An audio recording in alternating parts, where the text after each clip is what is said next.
திருப்பாவை பாடல் 18.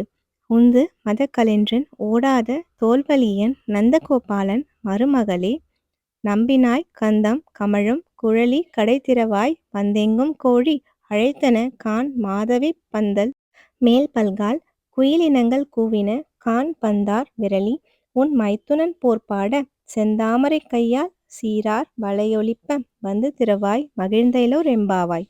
இதன் பொருள்: மதநீர் சிந்தும் யானைகள் உடையவனும் போரில் பின்வாங்காத தோள் வலிமை உடையவனுமான நந்தகோபனின் மருமகளே, நம்பினைப் பிராட்டியே, வாசனை சிந்தும் கூந்தலை உடையவளே, உன் வாசல் கதவைத் திற. கோழிகள் கூவும் ஒலி நாலாபுறத்திலும் இருந்து கேட்கிறது. குறுக்கத்தில் கொடியின் மேல் அமர்ந்து குயில்கள் பாடத் துவங்கிவிட்டன. பூப்பந்தை போன்ற மென்மையான விரல்களைக் கொண்டவளே, உன் கணவனின் புகழ் பாட நாங்கள் வந்துள்ளோம். அளவு மாறாத உன் அழகிய வளையல்கள் ஒலிக்க செந்தாமரைக் கையால் உன் வாசல் கதவைத் திறந்தால் எங்கள் உள்ளம் மகிழ்ச்சியடையும். பெருமாள் கோவிலுக்குப் போனால் நேராக சுவாமி சன்னதிக்கு போகக்கூடாது.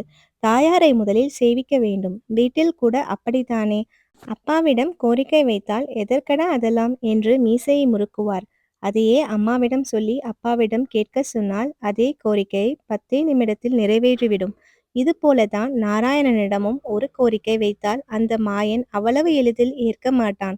அதையே தாயாரிடம் சொல்லி வைத்துவிட்டால் அவனால் தப்பவே முடியாது. நரசிம்மரின் கோபத்தைக் கூட அடக்கியவள் அல்லவா அவள். அதனால் கண்ணனின் மனைவி நப்பின்னையை எழுப்பி கண்ணனை எழுப்புகிறார்கள் பாவை நோன்பிருக்கும் பெண்கள்.